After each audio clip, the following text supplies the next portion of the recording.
Subscribe now and press the bell icon. Never miss an update.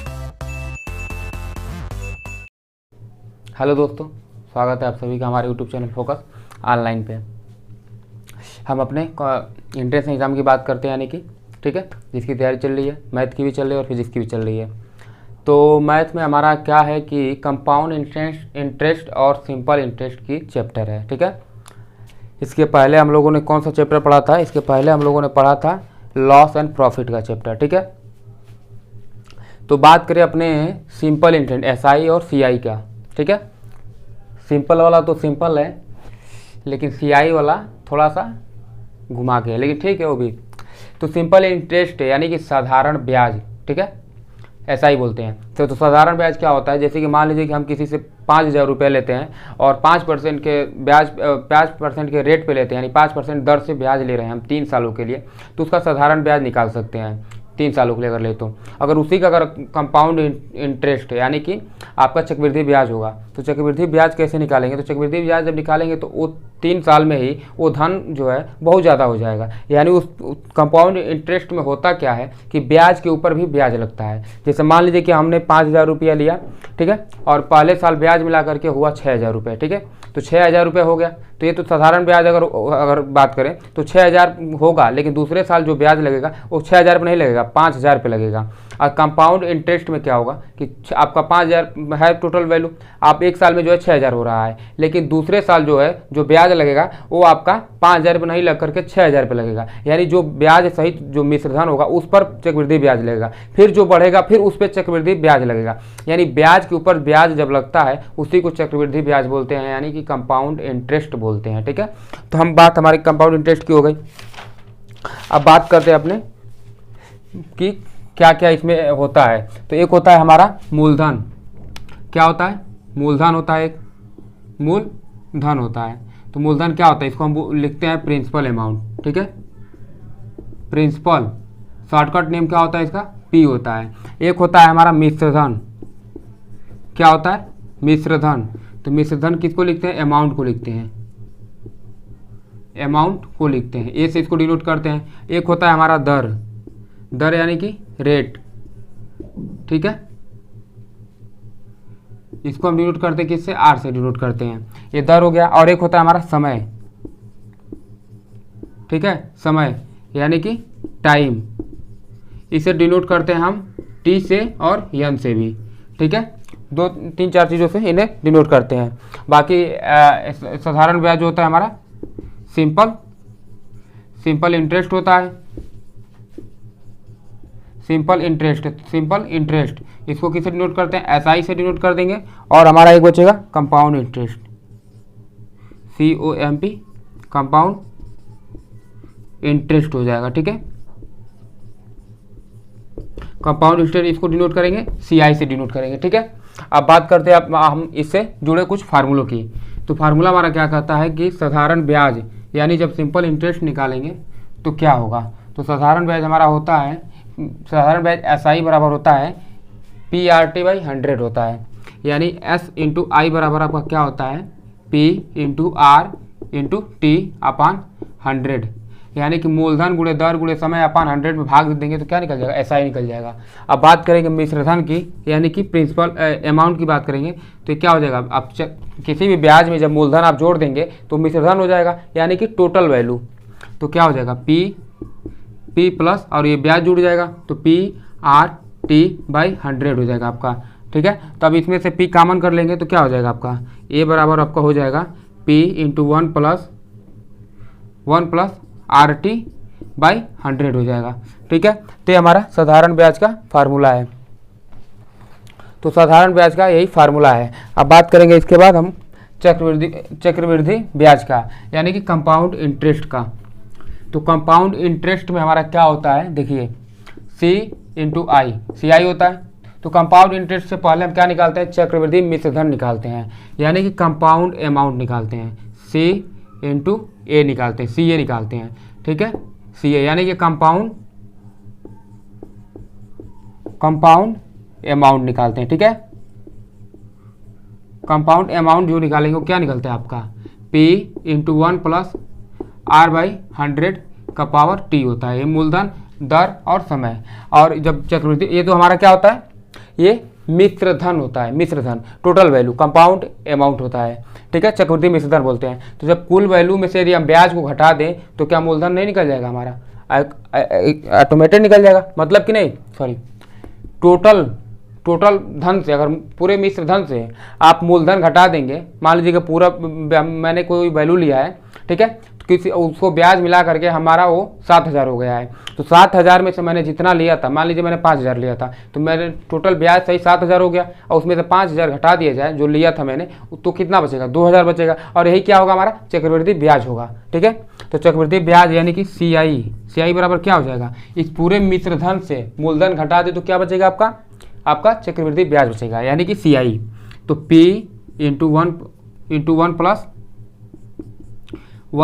R by 100 का power आपका T और minus P कर देंगे, P common कर लेंगे तो C इंटू आई बराबर क्या हो जाएगा, आपका P कॉमन करेंगे तो ये हो जाएगा 1 प्लस R बाई 100 का पावर T और -1 और ब्रैकेट बंद हो जाएगा, ठीक है। ये हमारा चक्रवृद्धि ब्याज का फार्मूला हो गया आपका, ठीक है। कोई कुछ इसमें डिफिकल्ट नहीं है, बहुत ईजी है ये चैप्टर आपके लिए। और अब बात करते हैं मान लीजिए कि कुछ शॉर्टकट ट्रिक की। अगर मान लीजिए ब्याज जो है आपका छमाही हो, अगर ब्याज जो लगा रहा है या फिर जो कर्ज दे रहा है वो 6 महीने के लिए ही दे रहा है, तो ब्याज जब छमाही होगा, फर्स्ट कंडीशन होता है हमारा कि ब्याज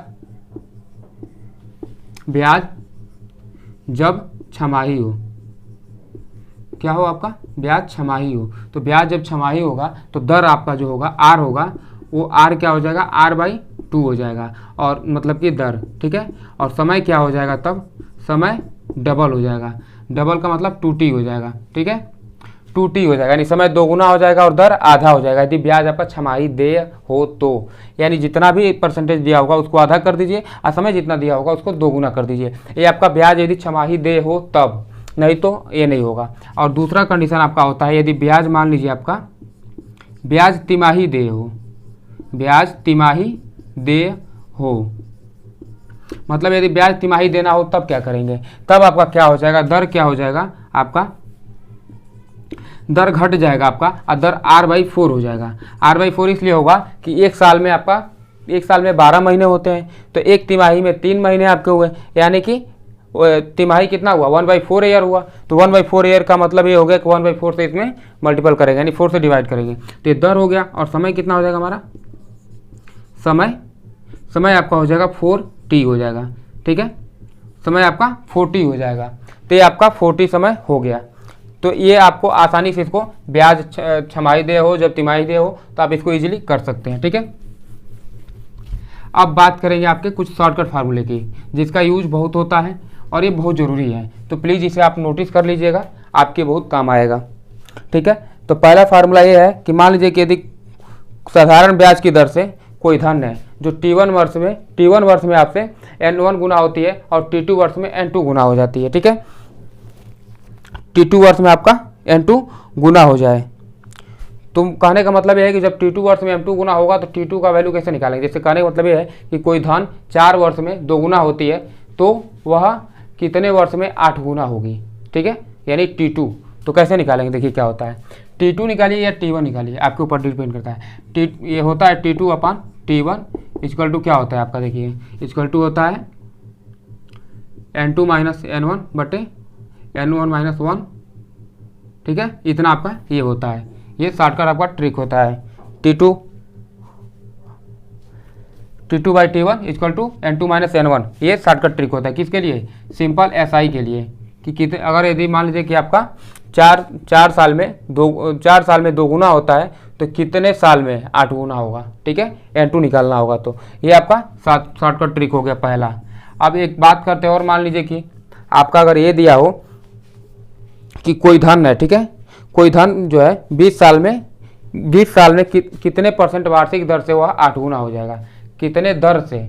अब मान लीजिए कि कोई धन है 20 वर्ष में कितने दर से जो है 8 गुना हो जाएगा, तो कितने दर से 8 गुना हो जाएगा, तो इसके लिए कंडीशन हो जाएगा कि R बराबर दर क्या हो जाएगा हमारा, R बराबर आपका ये हो जाएगा N-1, यानी कि गुना, जितना गुना हो जाएगा अपान T और मल्टीपल 100, जब आपको दर पूछेगा सिंपल एसआई से ये भी होगा, ठीक है। आपको यदि कंपाउंड एसआई कर दे यानी कंपाउंड इंटरेस्ट कर दे, सीआई कर दे, तो वहाँ पे रूल अलग लगेगा, ठीक है। R बराबर n-1/t इंटू 100 हो जाएगा कि यदि पूछ दे कि कोई धन है जो 4 सालों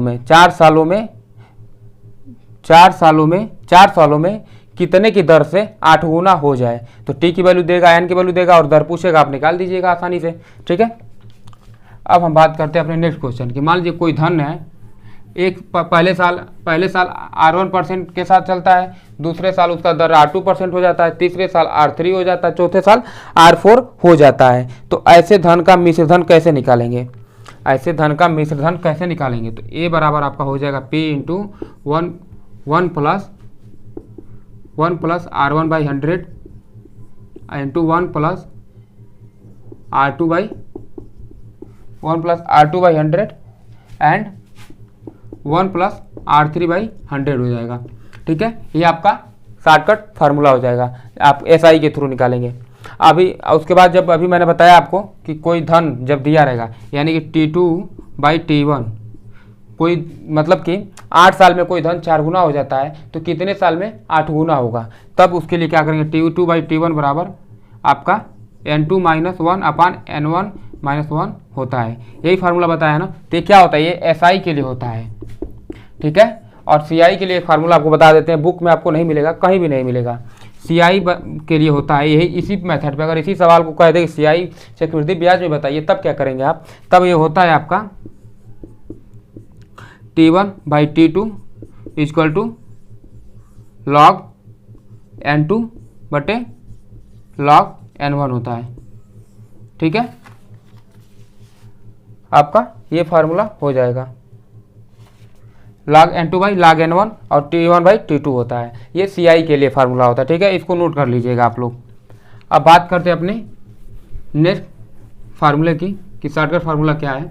एक फार्मूला ये है कि मान लीजिए कोई धन जो है आपका 2 वर्ष में 8% की दर से 2 वर्ष में 8% की दर से है, मतलब कोई धन है 2 वर्ष के लिए 8% की दर से उसका चक्रवृद्धि ब्याज तथा साधारण ब्याज का अंतर D2 हो तो कोई धन 2 वर्ष के लिए है, ठीक है। 2 वर्ष के लिए 8% की दर से उसका चक्रवृद्धि ब्याज और साधारण ब्याज का अंतर D2 है। तो D2 अगर होगा तो इसका शॉर्टकट फार्मूला होता है D2 बराबर P यानी वो धन और R यानी दर बाई 100 का पावर 2। अब यहाँ से मान लीजिए कि अगर दोनों धनों का अंतर आप निकाल लेंगे, यदि आपके पास मूलधन है R है तो आप इन चक्रवृद्धि ब्याज और साधारण ब्याज का अंतर निकाल लेंगे, यानी कि CI माइनस SI, इतना आप वैल्यू आप पुटअप कर लेंगे डायरेक्ट फार्मूले से। नहीं तो फिर आपको थ्योरी पे लगाना पड़ेगा, SI निकालेंगे, CI निकालेंगे, फिर घटाएंगे, तो उसमें टाइम लगेगा और एक फार्मूला याद रहेगा आपको, तो आसानी से कर लेंगे। अब इसी क्वेश्चन मान लीजिए हम 2 साल ना करके 3 साल कह दें कि कोई धन है 3 साल में 8% की दर से चल रहा है और उसका चक्रवृद्धि ब्याज साधारण ब्याज का अंतर जो है D3 है, आपका D3 है। तो आप वैल्यू कैसे पुटअप करेंगे, तो D3 बराबर same process P into R/100 का होल स्क्वायर, ठीक है। आपका R/100 का होल स्क्वायर हो जाएगा और मल्टीपल में हो जाएगा आपका क्या 300 प्लस R/100, क्योंकि पावर इसका ये 3 सालों के लिए है, 3 साल के लिए है, ठीक है। और ये 2 साल के लिए है आपका। तो ये फार्मूला काफ़ी इंपॉर्टेंट है, प्लीज़ इसे नोटिस कीजिए। और ये आपका स्क्वायर ही रहेगा, इसमें डिफरेंट केवल यही वाला होगा 300 प्लस R/100 का, ठीक है। अब बात करते हैं अपने नेक्स्ट टॉपिक का कि क्या इसमें अब और है। इसमें और कोई इंपॉर्टेंट फार्मूला विशेष नहीं है, वैसे शॉर्टकट ट्रिक तो बहुत दिया है, लेकिन जो इंपॉर्टेंट है वो आपको हम बता दिए, ठीक है। अब बात करते हैं एक जनसंख्या वाली। जनसंख्या यानी किसी भी नगर की जनसंख्या मान लीजिए प्रेजेंट टाइम में P है, प्रेजेंट टाइम में जनसंख्या P है और 8% की दर से जनसंख्या बढ़ रही है, तो अगले 3 सालों में जनसंख्या उसकी क्या होगी, मतलब कि 3 साल बाद जनसंख्या क्या होगी, तो मिश्र धन निकालते हैं। मिश्र धन मतलब कि 3 सालों बाद जो जनसंख्या होगी वो A होगी, या 3 साल पहले जो होगी वो भी A ही मान के हम चलेंगे, ठीक है, इक्वल टू, और प्रेजेंट टाइम में जो जनसंख्या होगी वो P होगी। P मतलब मान लीजिए कि प्रेजेंट जनसंख्या, प्रेजेंट पॉपुलेशन, ठीक है। आपको पिछले मतलब उसमें मैथ में तो मान लीजिए P इक्वल टू आप मान रहे थे प्रिंसिपल है ये, तो यानी कि मूलधन, लेकिन P बराबर प्रेजेंट भी मान सकते हैं, प्रेजेंट पॉपुलेशन P यानी वर्तमान में जो दिया रहेगा, इंटू 1 प्लस आर, जिस दर से बढ़ रहा है r/100 का पावर t, जितने साल बाद या जितने साल पहले करेंगे। आपको एक ही ट्रिक बताते हैं, इसमें 2 टाइप का क्वेश्चन बनता है, 2 नहीं 3 टाइप का बनेगा। आप इसमें अगर कह दें, मान लीजिए कि किसी नगर की जनसंख्या है 8% की दर से बढ़ रही है, 3 वर्ष बाद उसकी जनसंख्या क्या होगी, यानी ये मिश्रधन। तो मान लीजिए अगर कोई जनसंख्या है, ठीक है, बढ़ रही है, तो बढ़ रही है तो आर क्या लेंगे, पॉजिटिव लेंगे, आर पॉजिटिव। क्यों, वृद्धि अगर होगा तो आर पॉजिटिव लेंगे, आर बराबर, ठीक है। और यदि मान लीजिए कि आर निगेटिव कब लेंगे, जब ये कमी होगा। क्वेश्चन ये भी तो आ सकता है ना, यहाँ पे प्लस माइनस आर होगा, ठीक है। क्वेश्चन ये प्लस परमानेंट रहेगा। तो क्वेश्चन ये हो सकता है कि मान लीजिए कि किसी नगर की जनसंख्या 8% घट रही है, तो 3 वर्ष बाद उसकी जनसंख्या क्या होगी, घट भी तो सकता है ना, मान जनसंख्या घट रहा है, कहीं का बढ़ता है, तो तब वहाँ पे माइनस करेंगे। अब ये भी आपसे पूछ लिया जाए कि भाई अभी तक तो 3 वर्ष बाद जनसंख्या पूछ रहे थे, अभी हम कह दें कि 8% की दर से जनसंख्या बढ़ रही है या घट रही है, वो अलग बात है, लेकिन 3 वर्ष पहले जनसंख्या क्या थी ये बताना हो, तब क्या करेंगे, तब यहाँ पे चेंजिंग होगा, तब ये माइनस हो जाएगा, ठीक है। अगर जनसंख्या 3 वर्ष बाद चाहिए तो पॉजिटिव लीजिए, और जनसंख्या 3 वर्ष पहले चाहिए तो उसको निगेटिव लीजिए। ये आपको कन्फ्यूजन से बिल्कुल मुक्त कर देगा, ठीक है। तो 2 ही चेंजिंग करने हैं, दर अगर बढ़ रही है, जनसंख्या बढ़ रही है, पॉजिटिव लीजिए, जनसंख्या दर घट रही है, माइनस लीजिए। टी समय 3 वर्ष मतलब कि बाद चाहिए जनसंख्या, पॉजिटिव लीजिए, 3 वर्ष पहले चाहिए, कितना वर्ष पहले चाहिए, निगेटिव लीजिए, और कोई फार्मूला नहीं है, ठीक है। अब बात करते हैं अपने कुछ एग्जाम्पल और क्वेश्चन की, बाकी एक्सरसाइज जो है अगले वीडियो में हम लोग लगाएंगे प्लीज़। अगर मान लीजिए कि एक ब्याज जो है, एक ब्याज छमाही दिया जा रहा है, ठीक है, और 8,000 का 10% वार्षिक ब्याज की दर से है, और वर्ष जो है 1.5 वर्ष है, तो चक्रवृद्धि तथा साधारण ब्याज का अंतर क्या होगा। तो सबसे पहले मूलधन दिया है हमारा, मूलधन बराबर 8,000, ठीक है। दूसरा दिया है आर बराबर 10%, आर बराबर 10%, और कह रहा है कि ब्याज छमाही दे है, तो छमाही दे है और समय कितना दिया है, टी जो है, टी दिया है वह 1.5 वर्ष दिया है। ब्याज आपका छमाही दे है,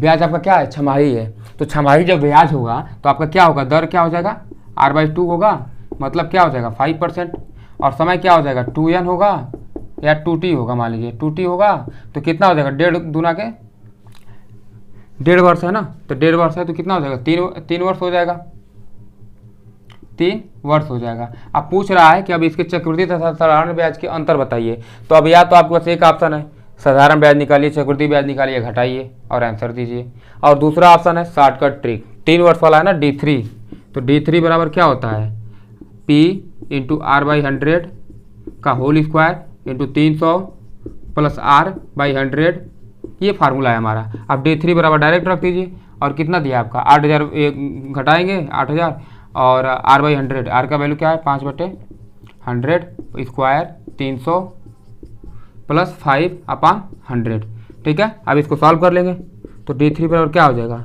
8,000 और मल्टीपल में 5/100 और 1/400 हो गया, 400 मल्टीपल में क्या होगा 305/100 हो जाएगा।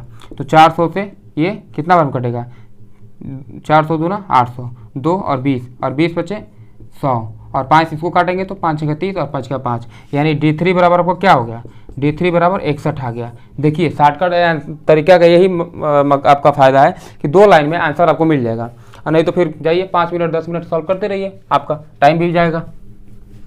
अब बात करते हैं अपने नेक्स्ट क्वेश्चन की, कि नेक्स्ट क्वेश्चन हमारा क्या कह रहा है। अब देखिए भाई, नेक्स्ट क्वेश्चन आपका यही कह रहा है कि कोई धन P चक्रवृद्धि ब्याज की दर से 4 वर्ष में 3 गुना हो जा रही है। अब कोई धन है, ठीक है, कोई धन P चक्रवृद्धि ब्याज से, कोई धन जो है P चक्रवृद्धि ब्याज से ब्याज की दर से 4 वर्ष में 3 गुना हो रही है। तो 4 वर्ष में आपका 3 गुना हो जा रही है, यानी पहले वाले धन के 3 गुना हो जा रही है, 3 गुना हो जा रही है। तो बताइए वह धन कितने वर्ष में 9 गुना होगी। हम मान लेते हैं कि T वर्ष में 9 गुना होगी, ठीक है, उसी धन का 9 गुना होगा। तो हम मान लेते हैं पहला इक्वेशन आपका क्या बनता है, पहला इक्वेशन आपका बनता है कि मान लीजिए जब मिश्रधन निकालेंगे ए बराबर क्या हो जाता है P into 1 plus R by 100, ठीक है, पावर T हो जाएगा आपका, हो जाएगा पावर T। तो अब मान लीजिए कि यहाँ पे कितना धन हो जा रहा है, टोटल 3P हो जा रहा है, पहले धन के 3 गुना हो जा रहा है, ठीक है। तो ये P हो गया और इंटू 1 प्लस R बाई 100 और समय है आपका 4 वर्ष, तो 4 हो गया। अब यहाँ पे बचा 3 बराबर 1 प्लस R बाई 100 का पावर 4, इक्वेशन फर्स्ट मान लीजिए। और सेकेंड इक्वेशन 9 वर्ष हो जा 9 गुना हो जा रहा है, तो 9P बराबर आपका क्या हो गया P into 1 plus R by 100 का पावर 3 हो जाएगा, पावर जो है आपका T हो जाएगा, क्योंकि यहाँ पे पता नहीं है कि कितने वर्ष में 9 गुना होगा। तो यहाँ पे आप P से P काट दीजिए और 3 का स्क्वायर हो जाएगा ये, और 1 प्लस R बाई 100 का पावर 3 हो जाएगा। अब इस 2 को हम उधर भेज देंगे ताकि ये कंपेरिजन करा सके इससे। तो 3 बराबर आपका क्या हो जाएगा 1 प्लस R बाई 100 का पावर T बाई 2, ये पावर उधर चला जाएगा। अब देखिए यहाँ से समीकरण 1 और समीकरण 2 का जब कंपेरिजन कराएंगे तो पावर और पावर वाले ये बराबर हो जाएंगे। तो क्या हो जाएगा आपका 1 प्लस